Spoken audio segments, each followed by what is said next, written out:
السلام علیکم ورحمۃ اللہ وبرکاتہ۔ نحمدہ ونصلی علی رسولہ الکریم، اما بعد۔ محمد عربی پارٹ 7۔ ہوئی پہلوئے آمنہ سے ہویدا، دعائے خلیل اور نوید مسیحا۔ دوشنبہ کا دن تھا۔ ربیع الاول کی 12 تاریخ تھی کہ آمنہ کے یہاں ولادت ہوئی۔ نومولود بچہ بہت ہی خوبصورت تھا، چاند بھی اس کے سامنے پھیکا تھا۔ آمنہ نے اپنے خسر عبدالمطلب کو خبر کرائی کہ آ کر پوتے کو دیکھ لیں۔ عبدالمطلب بھاگے ہوئے آئے، نظر پڑتے ہی کھل اٹھے۔ ایک تو لڑکا تھا اور وہ بھی عبداللہ کا۔ وہ خوشی سے نونہال ہو گئے۔ بچے کو گود میں لیا، سینے سے لگایا، ماتھے کو چوما اور پھر لیے ہوئے کعبہ پہنچے۔ اس کا طواف کیا اور بچے کا نام محمد رکھا۔ محمد کے معنی ہیں ہر لحاظ سے قابل تعریف، وہ جسے سب پسند کریں، سب اچھا کہیں۔ ولادت کے 7ویں دن عبدالمطلب نے بچے کا عقیقہ کیا اور قریش کی دعوت کی۔ لوگ کھانے سے فارغ ہوئے تو کسی نے پوچھا، عبدالمطلب کیا وجہ ہے؟ آپ نے پوتے کا نام محمد رکھا ہے، خاندان کے اور ناموں کے جیسا نام نہیں رکھا؟ نے چاہا آسمان پر بھی اس کی تعریف ہو اور زمین پر بھی، خالق کو بھی پیارا ہو اور خلقت کو بھی۔ عبدالمطلب نے نہایت سادے انداز میں اپنے دل کی تمنا لوگوں کے سامنے رکھ دی۔ قریش میں اونچے گھرانوں کی عورتیں اپنے بچوں کو دودھ خود نہیں پلاتی تھیں۔ دیہاتوں سے دائیوں کی ٹولیاں آتیں، وہ بچوں کو اپنے یہاں لے جاتیں اور ان کو دودھ پلاتیں، پرورش و پرداخت کرتیں، اور جب وہ بڑے ہو جاتے تو واپس کر جاتیں اور دوسرے بچے لے جاتیں۔ اس سے بچے بہت تندرست رہتے اور فصیح عربی سیکھ لیتے۔ دائیوں کے آنے کے موسم متعین تھے۔ محمد کی ولادت ہوئی تو اس وقت کوئی دائی نہ ملی۔ عبداللہ کا ایک بھائی تھا ابو لہب، اس کی ایک لونڈی تھی سویبیہ۔ 7 دن آمنہ نے خود دودھ پلایا اور پھر بچے کو سویبیہ کے حوالے کر دیا۔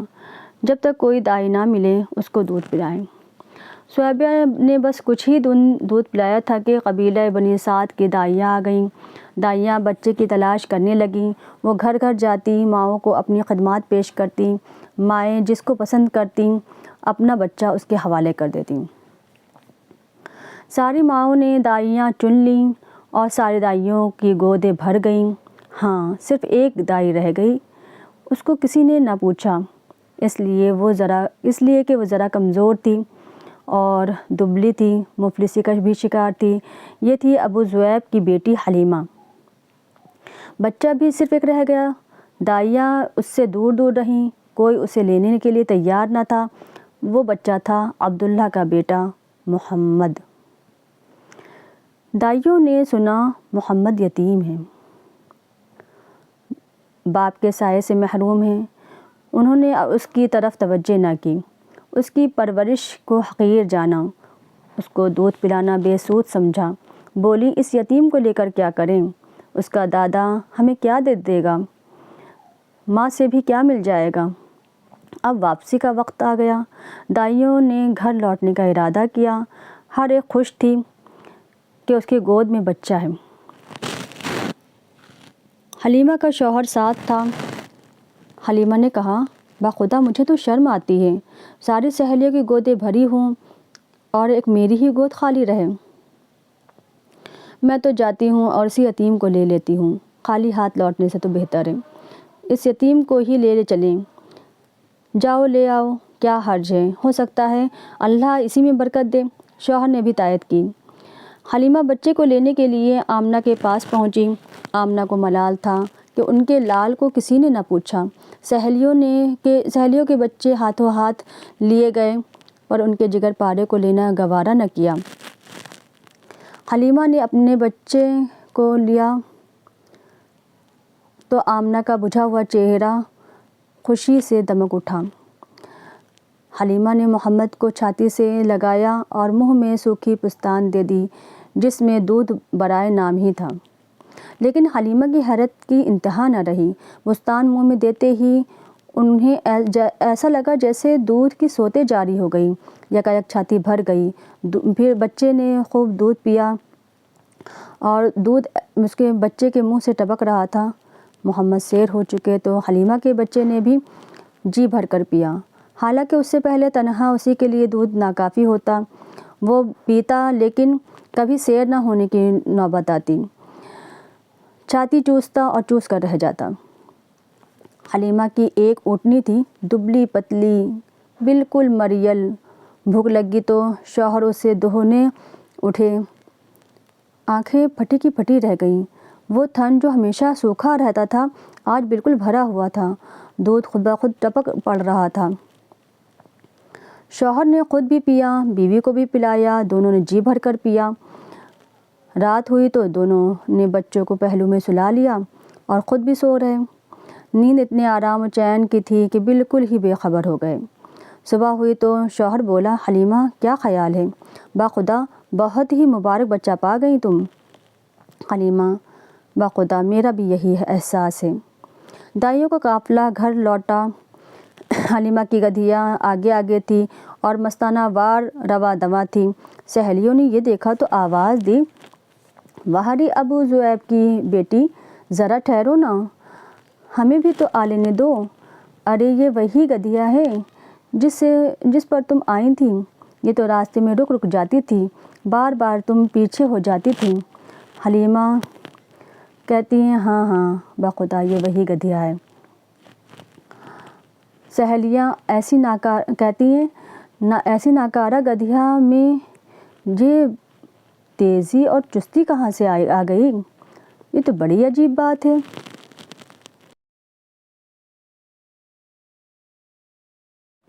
اب حلیمہ کے یہاں برکتوں کی بارش تھی، ہر چیز میں برکت ظاہر ہو رہی تھی۔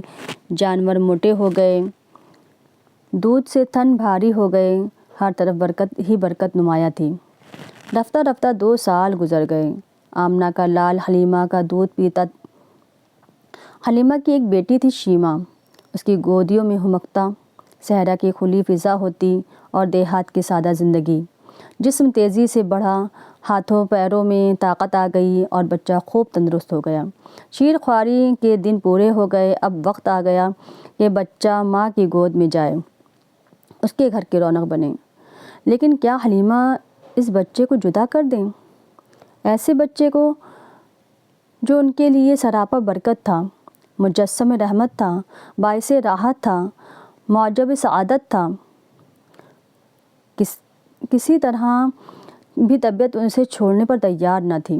تمنا تھی کہ کچھ دنوں اور ساتھ رہے اور یہ برکتوں کا سلسلہ تا دیر قائم رہے۔ وہ بچے کو لے کر ماں کے گھر کی طرف چلیں، لیکن ارادہ یہ تھا کہ ان سے گزارش کریں گی کہ بچے کو کچھ دن اور ساتھ رکھنے کی اجازت دے دیں۔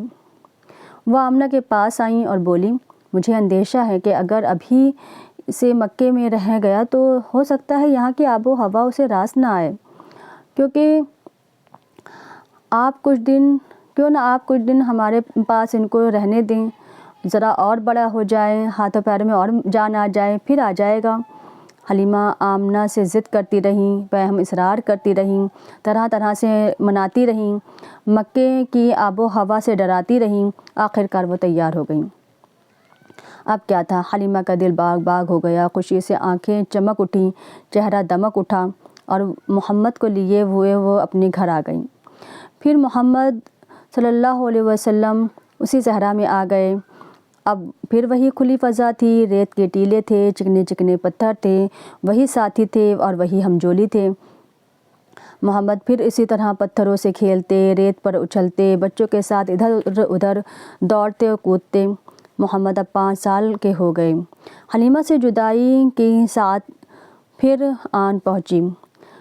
محمد سے حلیمہ کو بے حد محبت تھی اور وہ سچ مچ ان کی آنکھوں کی ٹھنڈک تھے، ان کے دل کا سکون تھے۔ محمد کو بھی حلیمہ سے بے انتہا محبت تھی۔ نبوت ملنے کے بعد بھی جب وہ آپ کے پاس آئیں تو آپ میری ماں کہہ کر لپٹ گئے۔ حلیمہ کے لیے محمد کی جدائی سوہانی روح تھی، لیکن کرتی کیا؟ کہ اب تو گھر پہنچانا ہی ضروری تھا، مزید روکنا ممکن نہ تھا۔ انہی دنوں ایک حادثہ بھی ہوتے ہوتے رہ گیا، جس کی وجہ سے حلیمہ نے اور جلدی کی۔ ایک روز وہ بیٹھی ہوئی تھیں، ساتھ میں محمد بھی تھے۔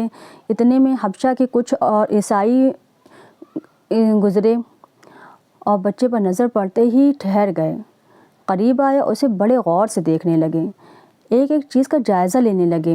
حلیمہ سے پوچھا بھی، کیسا بچہ ہے یہ؟ پھر وہ آپس میں کچھ اس طرح باتیں کرنے لگے، اس بچے کو ساتھ لے لیں، اس کو اپنے یہاں لے چلیں، یقیناً یہ بچہ ایک عظیم انسان ہوگا، ہم خوب جانتے ہیں یہ کیا بنے گا۔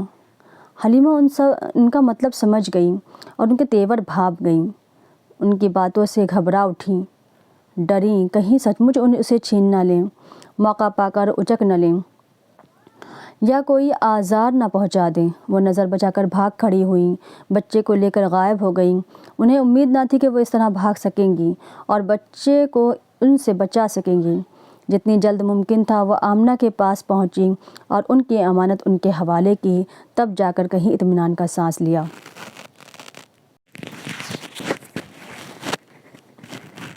اب ماں کی ممتا تھی اور دادا کی سرپرستی۔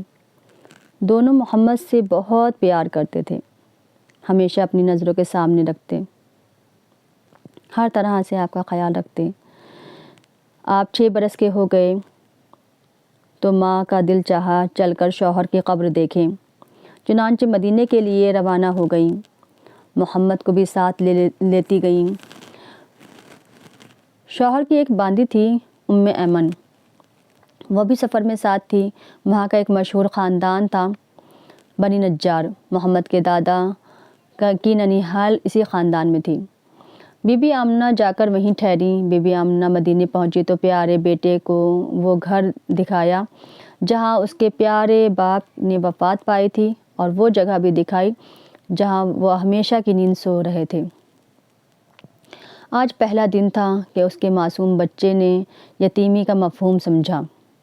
آج پہلا دن تھا کہ اس کے شیشہ دل پر رنج و غم کا عکس پڑا۔ وہاں 1 مہینہ گزارا اور پھر بی بی آمنہ نے گھر لوٹنے کا ارادہ کیا اور محمد کو لے کر مکہ کے لیے روانہ ہو گئیں۔ شوہر کی طرح بی بی آمنہ بھی راستے میں بیمار پڑ گئیں۔ مکے اور مدینے کے بیچ ایک گاؤں ہے ابوا، وہاں پہنچی تو حالت نازک ہو گئی اور پھر سنبھلنے کا نام نہ لیا۔ وہیں وفات ہو گئی اور وہیں دفن ہوئیں۔ عبداللہ کی وفات بھی تو پردیس میں ہوئی تھی، دفن بھی وہ اسی طرح کیے ہوئے تھے، قوم و وطن سے بہت دور۔ اللہ آپ کا ولی و کارساز ہے اے محمد۔ آپ یتیم تھے، باپ کے سائے سے محروم تھے۔ ابھی اس یتیمی کا شعور ہوا ہی تھا کہ ماں بھی چل بسیں۔ باپ کی قبر دیکھی ہی تھی کہ ماں کی بھی قبر تیار ہو گئی۔ اب آپ تنہا رہ گئے، ماں ساتھ تھی، تب بھی آپ کو یتیمی کا ملال تھا۔ بھلا دل پر کیا بنتی ہوگی اور دل پر کیا بیتتی ہوگی جب یہ سہارا بھی ٹوٹ گیا ہوگا۔ صدمے پہ صدمہ، ایک سے بڑھ کر دوسرا۔ ایمن نے آپ کو اپنی حفاظت میں لیا اور بڑے پیار سے گھر لائیں۔ مکہ پہنچے تو آپ بلک کے رو رہے تھے۔ آج آمنہ کے لال کی حالت دیکھی نہیں جا رہی تھی۔ اس حادثے کا عبدالمطلب پر بڑا اثر ہوا۔ محمد کے لیے ان کے سینے میں ماں کی محبت اور باپ کی شفقت ابل پڑی۔ اب وہ آپ پر اتنے مہربان ہو گئے، پہلے سے بھی زیادہ ماننے لگے، بڑی محبت سے پیش آتے، لطف و کرم کی بارش کرتے، ہر آن آپ کا خیال رکھتے، ہر طرح سے دلجوئی فرماتے، اپنی ذات اور اپنی اولاد سے بڑھ کر آپ کی فکر کرتے۔ عبدالمطلب قریش کے سردار تھے، کعبہ کے زیر سائے اپنی گدی پر بیٹھتے تو بیٹے ادب و احترام میں گدی سے ذرا دور ہو کر بیٹھتے، لیکن محمد آ جاتے تو انہیں اپنے پاس بلاتے، اپنی گدی پر بٹھاتے، پیار سے پیٹھ سہلاتے۔ لیکن افسوس، عبدالمطلب بھی زیادہ دن نہ ٹھہرے۔ محمد ابھی 8 سال کے ہوئے تھے کہ دادا بھی چل بسے۔ دادا کی موت پر آپ کے دل کو سخت صدمہ پہنچا، ویسا ہی صدمہ جیسا اس سے پہلے ماں کی موت پر ہوا تھا۔ نہیں، دادا کا غم ماں کے غم سے بھی سوا تھا۔ اب آپ کچھ سمجھدار ہو چکے تھے، شعور بیدار ہو چکا تھا، جذبات و احساس میں وسعت اور گہرائی آ رہی تھی، لطف و محبت کی حقیقت سمجھنے لگے تھے، نوازش و کرم کی قدر و قیمت پہچاننے لگے تھے، اس لیے محرومی کا احساس بھی اتنا ہی شدید تھا، اس کے چھن جانے کا غم بھی اتنا ہی گہرا تھا۔ آنکھوں سے آنسو جاری تھے، دل درد و غم سے چور تھا، خود تڑپ رہے تھے، اوروں کو بھی تڑپا رہے تھے، یہاں تک کہ دادا کا جسم پیارے دادا کا جسم قبر کی کال کوٹری میں چھپ گیا اور پھر ہمیشہ کے لیے اوجھل ہو گیا۔